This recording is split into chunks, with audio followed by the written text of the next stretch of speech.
Rain slicks Marcus's thin hoodie as he guides the disoriented woman through Boston's wealthiest streets. He has bus fare for one, her, Beacon Hill gleaming 5 miles away. "Just making sure you get home safe, ma'am," he murmurs, unaware that this single act of kindness, born of scraped-together coins, will soon buy his family's future. Before we dive in, what time are you listening? Where are you from? Drop a comment below and tell me. The autumn rain hit Boston like a wall of ice water that Tuesday afternoon. Marcus Thompson pulled his thin hoodie tighter as he hurried toward the bus stop on Commonwealth Avenue. At 12 years old, he'd learned to read the sky like his late father taught him. Those dark clouds meant business. Marcus clutched his worn backpack, feeling the familiar weight of textbooks and the small plastic bag containing exactly $4.50 in crumpled bills and quarters. 2 days worth of bus fare, 2 days closer to the weekend, when maybe, just maybe, his mom Sarah wouldn't look quite so tired when she came home from her nursing shifts at Boston General Hospital. The bus stop was nearly empty except for the usual crowd of commuters hunched under their umbrellas. That's when Marcus saw her. An elderly white woman stood in the middle of the sidewalk, completely still as rain soaked through her expensive-looking coat. She had to be in her 70s with silver hair that probably looked elegant when dry, but now hung in wet strands around her face. Her clothes screamed money, a wool coat that cost more than Marcus's family spent on groceries in 2 months, leather shoes that were now ruined by puddles. But it was her eyes that stopped Marcus cold. They held that particular kind of confusion he'd seen before in his great-grandmother's face right before she passed. Lost, scared, alone. "Ma'am." Marcus approached carefully, the way his mother taught him to speak to adults. "Ma'am, are you okay?" The woman turned toward his voice but didn't seem to see him. I don't." Her voice was cultured, educated, but shaky. "Where am I supposed to be?" Marcus looked around. Other people rushed past, heads down, focused on getting out of the rain. Nobody else seemed to notice the woman who was clearly in trouble. "What's your name?" Marcus asked gently, stepping closer. "Eleanor," she said, then looked surprised as if she hadn't expected to remember that. "Eleanor Whitman, but I don't know where I live." That's when Marcus noticed the thin gold chain around her neck. Hanging from it was a small medallion with an address engraved in tiny letters. 2847 Beacon Hill Avenue, Boston, Massachusetts. Marcus's heart sank. Beacon Hill was the fancy part of town, at least 5 minutes away. In good weather, it might be a nice walk. In this storm, it was basically impossible, especially for an elderly woman who seemed confused about basic things like where she was. He pulled out his phone and Googled the address. The map showed a route that would take 3 bus transfers in about an hour. He looked at Eleanor, who was now shivering as rain dripped from her nose. "Mrs. Whitman," Marcus said, "I know where you live. It's pretty far, but I can help you get home." Relief flooded her face. "You can?" "Oh, thank you. Thank you so much." Marcus looked at the bus schedule, then at his small collection of money.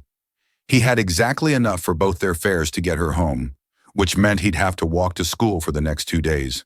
But looking at Eleanor's frightened face, that didn't seem like much of a sacrifice. "Come on," he said, gently taking her arm. "Let's get you out of this rain." The bus ride took 45 minutes of stops and starts through Boston traffic. Eleanor dozed fitfully against the window, while Marcus kept a protective eye on her, making sure she didn't fall when the bus lurched around corners. Other passengers glanced at the unlikely pair, a young black boy and an elderly white woman. But Marcus focused on what mattered, getting her home safely. Eleanor woke up as they approached Beacon Hill, and for a moment her eyes were clearer. "You're very kind," she said to Marcus. "What's your name?" "Marcus Thompson, ma'am." "Marcus Thompson." She repeated it like she was trying to memorize it. "Such a good boy." The address led to a massive Victorian house that looked like something from a movie. Marcus helped Eleanor up the front steps and rang the doorbell. The door flew open to reveal a middle-aged woman in a housekeeper's uniform, her face etched with worry. "Mrs. Whitman." "Oh my God, we've been looking everywhere." I was about to call the police again. The housekeeper's eyes landed on Marcus. "Who's this?" "This young man brought me home," Eleanor said, her confusion returning. I was somewhere and he helped me. The housekeeper's expression softened as she looked at Marcus, taking in his soaked clothes and kind eyes. Come in. Come in. Both of you. You must be freezing. No, ma'am, I need to get home, Marcus said, backing toward the steps. My mom's going to worry. The housekeeper reached for her purse. At least, let me give you something for bringing her back safely. That's okay, Marcus said quickly. I just wanted to make sure she got home. As he walked away from the grand house, Marcus realized his bus money was gone.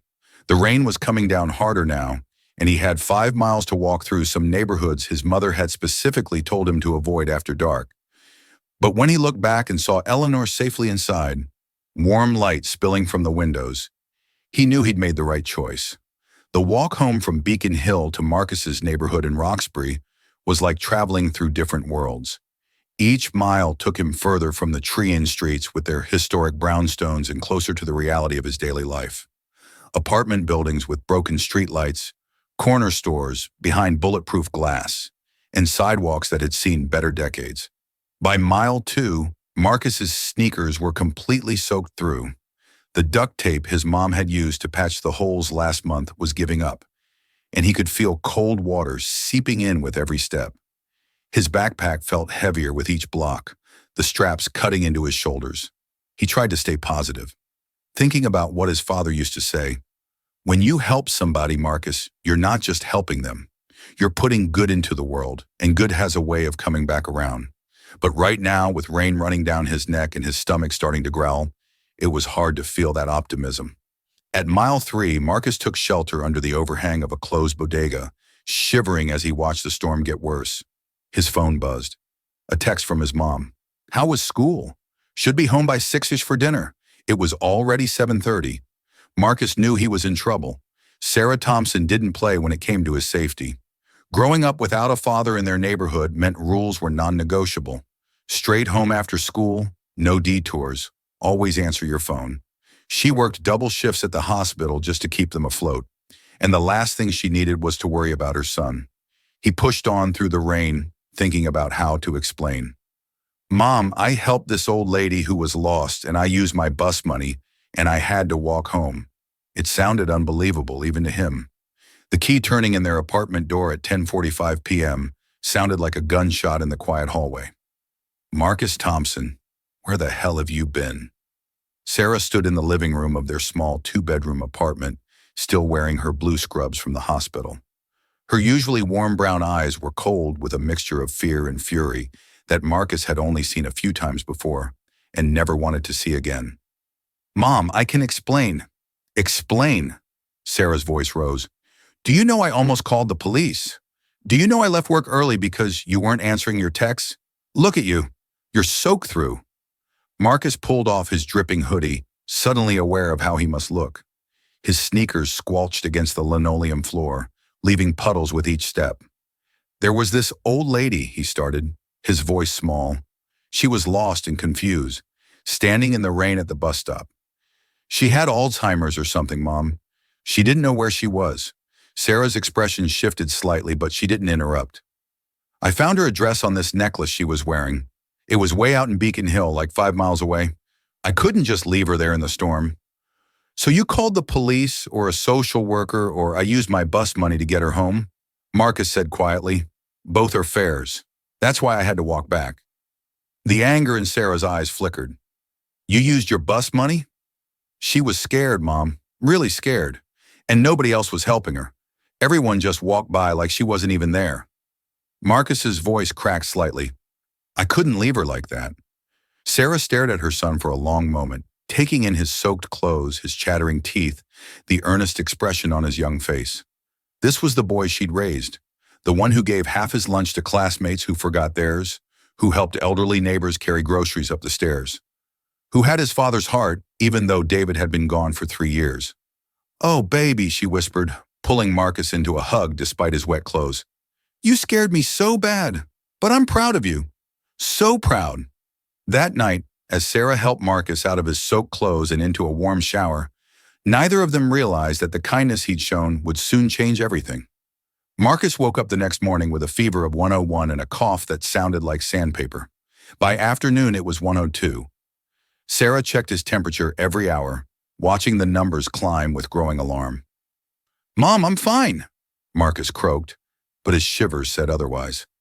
Sarah called in sick to work, something she never did. As a single mother, she couldn't afford to lose shifts, but she also couldn't leave Marcus alone when he was this sick. The call with her supervisor, Jennifer Walsh, went exactly as badly as Sarah expected. "This is the third time this year," Sarah Walsh's voice was sharp through the phone. "We're already short-staffed and I need reliable nurses. My son has a high fever. He was caught in that storm yesterday helping someone, and now that's not the hospital's problem. You have a responsibility to your patients. Jennifer, he's 12 years old and he's sick. What kind of mother would I be if the kind who needs to find better childcare arrangements? Be here by 300 p.m. or don't bother coming in tomorrow." Sarah stared at the phone after Walsh hung up. Marcus was getting sicker by the hour, and she was being forced to choose between her job and her son. For Sarah, it wasn't really a choice at all. She didn't show up for her shift. The termination letter arrived by email 2 hours later due to repeated violations of attendance policy and unprofessional conduct. "Your employment with Boston General Hospital is terminated effective immediately." As Marcus's fever spiked to 103 that night, Sarah realized the full cost of his compassion. They had no income, no health insurance, and a sick child who might need medical care they couldn't afford. But looking at her son, remembering the story of how he'd sacrificed his bus fare for a stranger, Sarah couldn't bring herself to regret the choice she'd made. Some things mattered more than money, even if she had no idea how they were going to survive. By Thursday morning, Marcus couldn't get out of bed. His fever had spiked to 104 degrees during the night, and his cough had developed a wet, rattling sound that made Sarah's blood run cold. She'd heard that cough before in the hospital. It usually meant pneumonia. Sarah paced their small living room, clutching her phone. Without insurance, an emergency room visit could cost thousands of dollars they didn't have. But Marcus was getting worse by the hour, and the over-the-counter medications weren't helping. She made a decision that went against every proud bone in her body. She was going back to Boston General. "Marcus, baby, we need to get you to a doctor," she said, helping him sit up. His skin was burning hot and his breathing was shallow. "Mom, you said we don't have insurance anymore," Marcus whispered, his voice barely audible. "Don't worry about that. Just focus on getting better." The ride to Boston General in their battered Honda Civic felt endless. Marcus dozed fitfully in the passenger seat, while Sarah fought back tears. 3 years ago, when David died in that construction accident, she'd sworn she would never let anything happen to Marcus. Now here she was, watching her son suffer because she'd been fired for doing what any mother would do. Sarah parked in the employee lot out of habit, then realized she wasn't an employee anymore. The irony wasn't lost on her. She was about to enter the building where she'd worked for 8 years as someone who couldn't afford to be there. The emergency department was busy as always. Sarah guided Marcus to a chair in the waiting area, but instead of checking in at the front desk, she looked around for familiar faces. That's when she spotted Patricia Morales, a fellow nurse who'd been her friend for years. "Sarah." Patricia looked shocked. "What are you doing here? I heard Walsh fired you," but her eyes landed on Marcus, who was clearly struggling to stay upright. "Oh my God, is he okay?" "He has pneumonia, I think." "Pat, I know this is asking a lot, but I don't have insurance anymore. Could you just take a quick look at him?" "I'll owe you forever."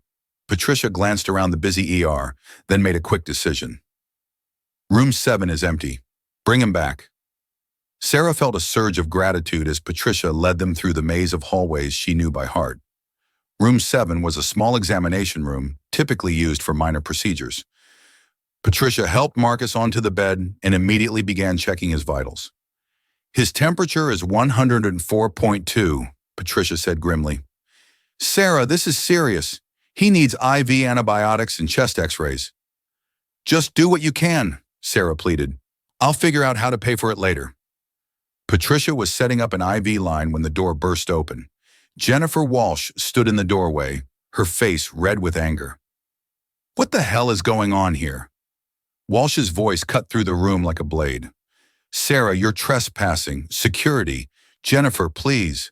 Patricia stepped between Walsh and the bed where Marcus lay. "He's really sick. Just let me let you..." "What?" Steal medical supplies?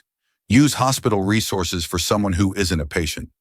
Walsh's eyes were cold. Get them out of here. Now he's a child with pneumonia, Sarah said, standing up to face her former supervisor. He needs medical care. Then take him to a clinic or pay like everyone else. You don't work here anymore, which means your son doesn't get special treatment. Marcus tried to sit up on the bed, his young face flushed with fever and confusion. Mom, what's happening? The sight of the sick boy seemed to only harden Walsh's resolve. Security to room 7 immediately. She barked into her radio. 2 security guards appeared in the doorway within minutes. Sarah felt her heart break as she helped Marcus down from the examination bed. The IV line that might have saved him left hanging uselessly from the pole. This is wrong, Jennifer, Patricia said quietly. You know this is wrong. What's wrong is employees thinking they can break the rules without consequences, Walsh replied coldly. As the security guards escorted Sarah and Marcus toward the exit, Sarah felt the eyes of former colleagues on her. Some looked sympathetic, others uncomfortable, but none of them spoke up. She couldn't blame them. They all had families to feed, jobs to protect. The rain had started again as they reached the parking lot. Sarah helped Marcus into the passenger seat, her hands shaking with anger and helplessness. She sat behind the wheel for a moment trying to figure out their next move. The nearest urgent care clinic was 20 meters away, and she wasn't even sure they'd see Marcus without insurance. That's when a sleek black Bentley pulled up beside their beat-up Honda. Sarah watched in confusion as an elderly white woman stepped out of the luxury car. The woman was impeccably dressed despite the weather. Cashmere coat, pearl earrings, the kind of understated elegance that screamed old money. But there was something familiar about her face. The woman walked directly to Sarah's car and tapped on the window. Excuse me, she said as Sarah rolled down the window. Are you Marcus Thompson's mother? Sarah's heart nearly stopped. How do you know my son's name? Because your son saved my life last Tuesday, the woman said simply. I'm Eleanor Whitman. Marcus helped me get home when I was lost in the storm. The pieces clicked together in Sarah's mind. This was the woman Marcus had helped, the one whose address was in Beacon Hill, but she looked completely different now. Alert, composed, clearly wealthy beyond anything Sarah had imagined. Mrs. Whitman, Marcus has been looking for you. Sarah lied, not wanting to admit she'd been skeptical of her son's story. And I've been looking for him. I wanted to thank him properly. Eleanor's eyes moved to Marcus, who was leaning against the passenger window, clearly ill. What's wrong with him? He's sick. Pneumonia. We think he got soaked helping you get home. And Sarah's voice broke. I just got fired from my job and we don't have insurance and they won't treat him. Eleanor's expression hardened. They won't treat a sick child here at Boston General. It's complicated, Sarah began, but Eleanor was already walking toward the hospital entrance. Wait here, she called over her shoulder. Don't go anywhere. Sarah watched through the rain-streaked windshield as Eleanor Whitman disappeared into Boston General Hospital. She had no idea what the woman was planning, but something about her determined stride suggested that Marcus's act of kindness was about to come full circle in ways Sarah never could have imagined. 10 minutes later, Eleanor emerged from the hospital entrance with Jennifer Walsh beside her. Even from a distance, Sarah could see that Walsh looked pale and shaken. The two women spoke intensely for several minutes, with Eleanor doing most of the talking and Walsh nodding rapidly. Then Eleanor walked back to Sarah's car while Walsh hurried back into the building. Let's get Marcus inside, Eleanor said simply. He's going to receive the best care this hospital can provide. Mrs. Whitman, I can't afford. You don't understand, Eleanor said, her eyes kind but firm. I own this hospital and the boy who saved my life will never be turned away from any facility I own ever. As the truth hit Sarah, she realized that her son's simple act of kindness hadn't just saved Eleanor Whitman from a storm, it had saved their entire future. Within an hour, Marcus was settled in the hospital's VIP suite, a room Sarah had walked past hundreds of times, but never imagined her son would occupy. The space was larger than their entire apartment, with a private bathroom, comfortable chairs for visitors, and a window overlooking Boston Harbor. Dr. Michael Chen, the hospital's chief of pediatrics, personally oversaw Marcus's care. The chest x-rays confirmed pneumonia in both lungs, but Dr. Chen was optimistic. We caught it in time, he assured Sarah as they watched IV antibiotics drip into Marcus's system. He's young and strong. With proper treatment, he should make a full recovery. Sarah sat beside her son's bed, still trying to process what had happened. Jennifer Walsh had been escorted from the building by security, the same security guards who'd forced Sarah and Marcus to leave just hours earlier. Patricia had been promoted to interim nursing supervisor and had personally apologized for not standing up to Walsh sooner. But the biggest shock was still sinking in. Eleanor Whitman owned Boston General Hospital. "I don't understand," Sarah said when Eleanor returned with coffee for both of them. "If you own this place, why were you alone in a storm? Don't you have drivers? Security?" Eleanor settled into the chair beside Sarah, looking tired despite her composed appearance. "I do, but Tuesday was one of my bad days." "Bad days?" "I have early-stage Alzheimer's," Eleanor said quietly. "Most days I'm fine, but sometimes I get confused, lost. Tuesday was one of those times. I dismissed my driver after a doctor's appointment and somehow ended up wandering in the rain." Sarah felt a chill that had nothing to do with the air conditioning. "That's terrifying." "It is. But your son wasn't terrified. He saw an old woman who needed help and he helped her. No questions, no hesitation, just kindness." Eleanor's eyes moved to Marcus, who was sleeping peacefully for the first time in days. "Do you know he refused the reward money my housekeeper offered?" "That sounds like Marcus. I've been looking for him all week. I wanted to thank him properly. Set up a college fund, something meaningful, but I never imagined I'd find him being turned away from my own hospital." The irony wasn't lost on Sarah. Small world, smaller than you think. "I've been reviewing personnel files since this afternoon. Your nursing record is exemplary, Sarah. 8 years of perfect patient care reviews, multiple combinations, never a single complaint." Sarah felt heat rise in her cheeks. "Walsh made it sound like I was unreliable. Jennifer Walsh was a poor supervisor who let personal bias cloud her judgment. She's been a problem for months. Several nurses have filed complaints about her management style." Eleanor's voice was crisp, businesslike. "Her termination had nothing to do with you and everything to do with a pattern of inappropriate behavior." Over the next 3 days, as Marcus recovered, Sarah learned more about Eleanor Whitman. The woman was a force of nature disguised as a grandmother. She'd inherited Whitman Industries from her father, then expanded the family's real estate holdings into healthcare. She owned 4 hospitals in New England, 2 medical research facilities, and a foundation that funded free clinics in underserved communities. She was also, Sarah realized, profoundly lonely. "I never married," Eleanor confided on Thursday evening as they sat beside Marcus's bed. He was much better, finally able to sit up and eat solid food. Too focused on business, I suppose. No children, no grandchildren. "When the Alzheimer's diagnosis came, I realized I'd built an empire, but forgotten to build a family." "You still have time," Sarah said gently. Eleanor smiled sadly. "At 78 with a progressive neurological disease. I'm not so sure." That's when Marcus, who'd been quietly listening, spoke up. "My dad used to say, family isn't just blood, it's people who show up for each other." Eleanor's eyes filled with tears. "Your father sounds like he was a wise man." "He was. He died when I was 9. But Mom says, I got his heart." Marcus looked at Eleanor seriously. "You showed up for us when we needed help. That makes you family, right?"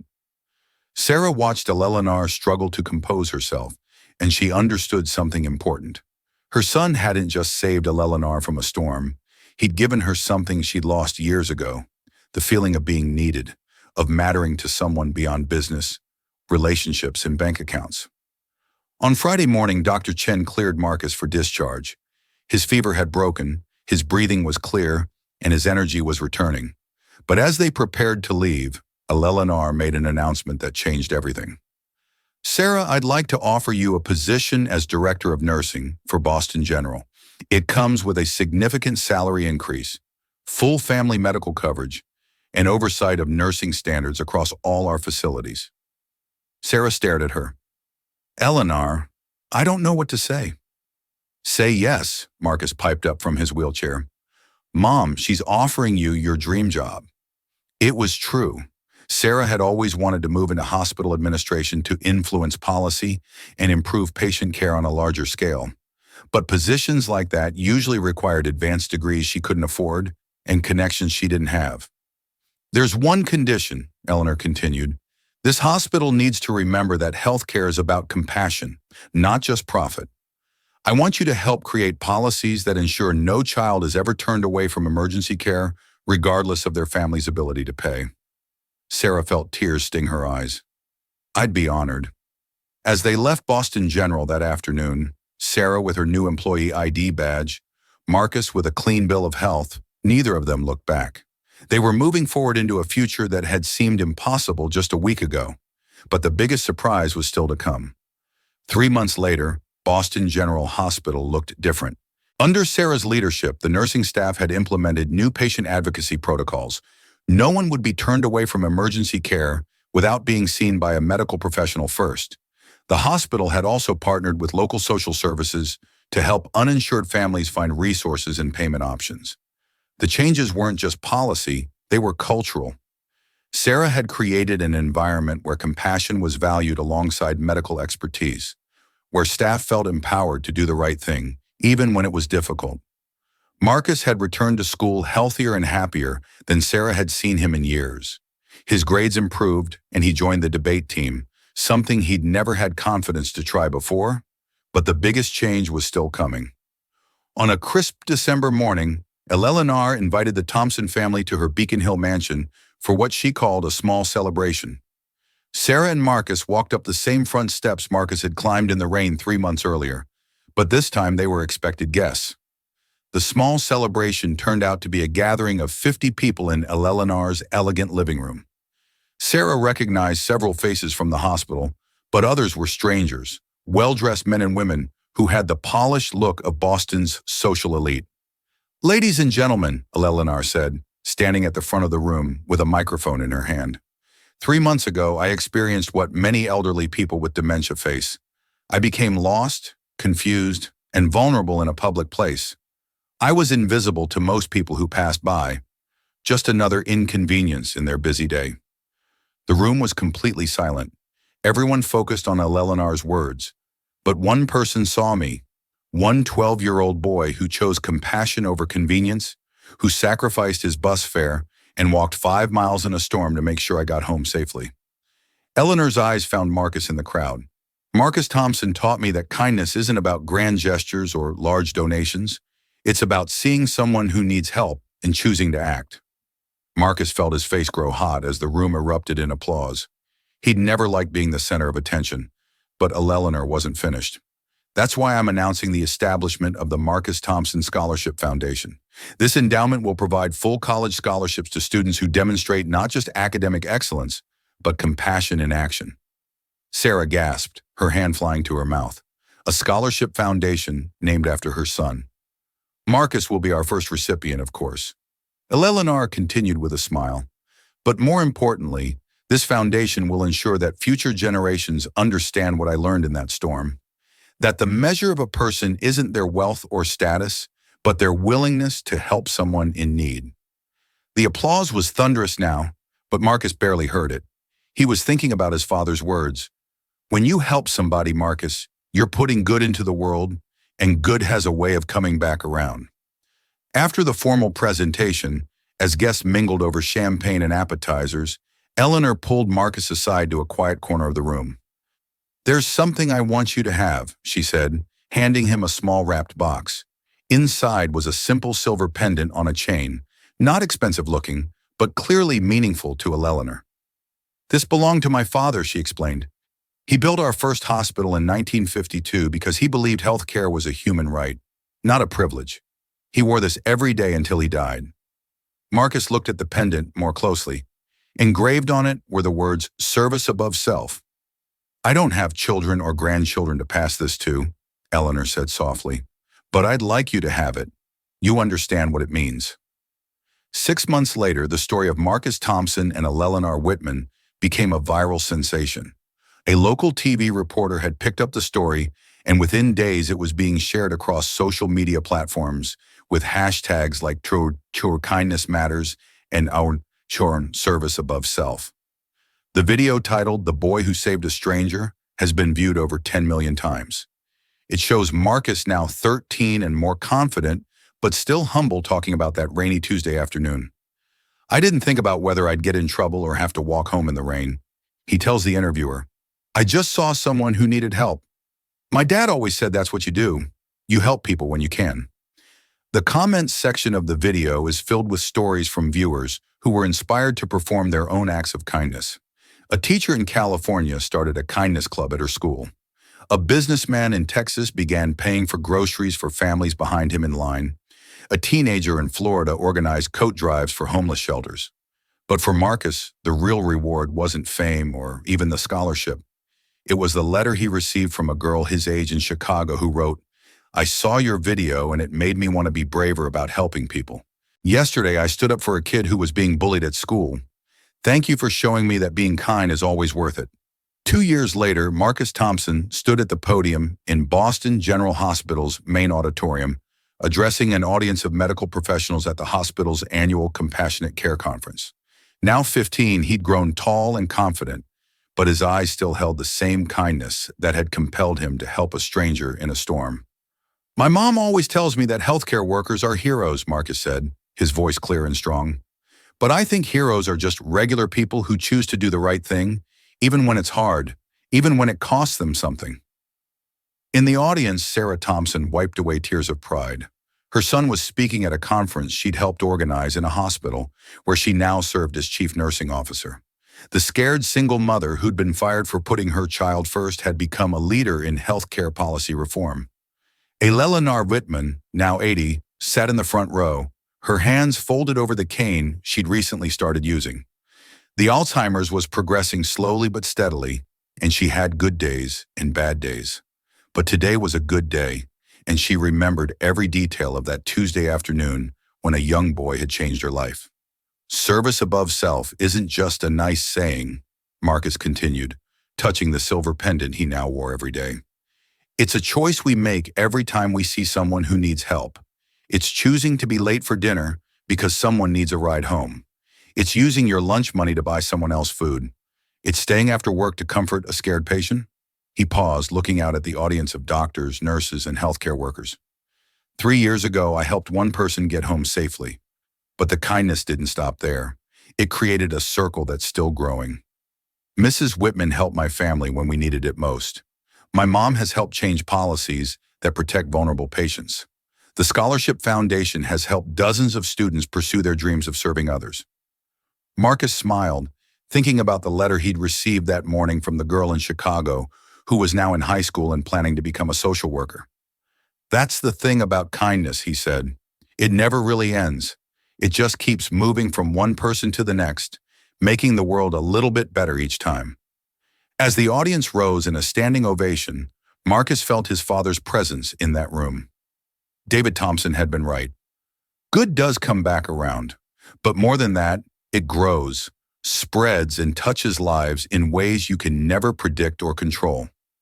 The boy who had once walked 5 miles in a storm to help a stranger had learned that the distance between kindness and transformation is often much shorter than we think.